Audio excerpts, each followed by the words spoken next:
వైఎస్ఆర్ జెండాను అడగండి, party agenda చెప్పుద్ది. Sharmila వెంట నడిచే వేల పాదాలను అడగండి, భవిష్యత్తును చెప్తాయి.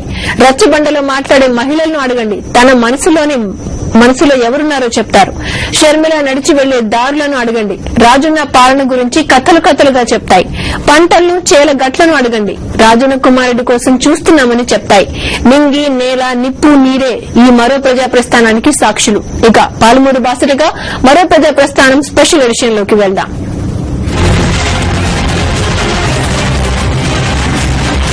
తెలంగాణలో దర్శించుకుందాం, పవిత్రమైన తెలంగాణ భూమి మీద ఒట్టేసి చెబుతున్నాం.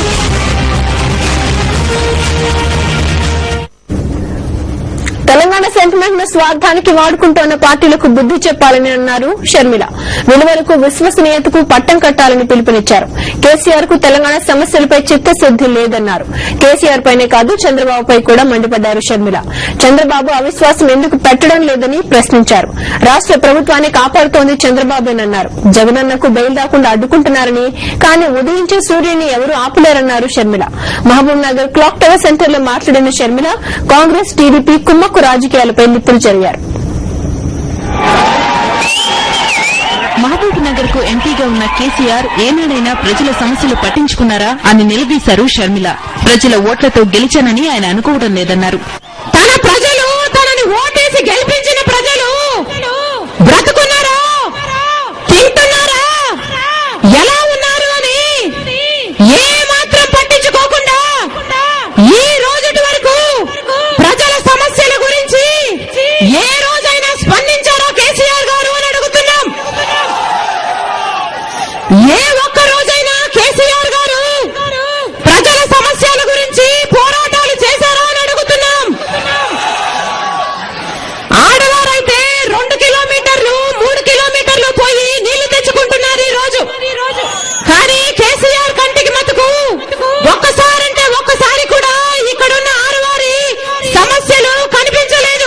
తెలంగాణ సెంటిమెంట్ ని వాడుకొని మభ్య పెడుతూ కాలం గడుపుతున్న పార్టీలకు బుద్ధి చెప్పి విద్యార్థుల్ని యువకుల్ని వారి భవిష్యత్తులను పాడు చేస్తూ కాలం వెళ్లబోస్తున్న పార్టీలకు బుద్ధి చెప్పి నిజాయితీకి విలువలకు విశ్వసనీయతకు నిలబడిన జగనన్నను ఆశీర్వదించిన రోజున రాజన్న రాజ్యం మళ్లీ వస్తుంది. చంద్రబాబు పాలనలో 4,000 మంది రైతులు ఆత్మహత్యలు చేసుకున్నారని చెప్పారు షర్మిల. రైతులను జైల్లో పెట్టించిన ఘనత చంద్రబాబుదేనన్నారు షర్మిల. ఈ రోజు చంద్రబాబు నాయుడు గారికి పాదయాత్ర చేయాల్సిన అవసరమే లేదు. నిజానికి ఆయన దగ్గర కావాల్సినంత మంది ఎమ్మెల్యేలు ఉన్నారు. ఈ అసమర్థ ప్రభుత్వాన్ని అవిశ్వాస తీర్మానం పెట్టి దించేగల శక్తి ఉంది. కానీ మేము రోజు నిలదీస్తున్నా అవిశ్వాసం పెట్టండి చంద్రబాబు నాయుడు గారు అంటున్నా ఆయన మటుకు అవిశ్వాస తీర్మానము పెట్టరట. పేరుకు మటుకే ఈ ప్రభుత్వాన్ని విమర్శిస్తూ తిరుగుతున్నాడు. పేరుకు మటుకే ఈ ప్రభుత్వం తుగ్లక్ పరిపాలన అంటాడు. పేరుకు మటుకే ఈ ప్రభుత్వానికి ఒక్క రోజు కూడా అధికారంలో ఉండే అర్హత లేదని ఆయనే అంటాడు. కానీ నిజానికి ఈ ప్రభుత్వాన్ని పెంచి పోషిస్తున్నది కాపాడుతున్నది చంద్రబాబు నాయుడు గారే. దళితులు గిరిజనుల మీద ప్రేమ ఉన్నట్లు చెప్పుకుంటున్న ప్రభుత్వానికి వారి కష్టాలు కనిపించడం లేదా అని ప్రశ్నించారు షర్మిల. సంక్షేమం అభివృద్ది చట్టాలు తెచ్చినంత మాత్రాన రాదన్నారు. వారికి దళితుల మీద గిరిజనుల మీద ప్రేమ ఉంది అని చెప్పుకుంటున్నారు గాని వాస్తవానికి ఉంటే వారి కష్టాలు ఈ పాటికే వారికి కనిపించేవి కాదా అని అడుగుతున్నాం. కిరణ్ కుమార్ రెడ్డి గారికి ఒక మాట చెప్తున్నాం. అభివృద్ధి అనేది చట్టాల వల్ల మాత్రమే జరగదండి.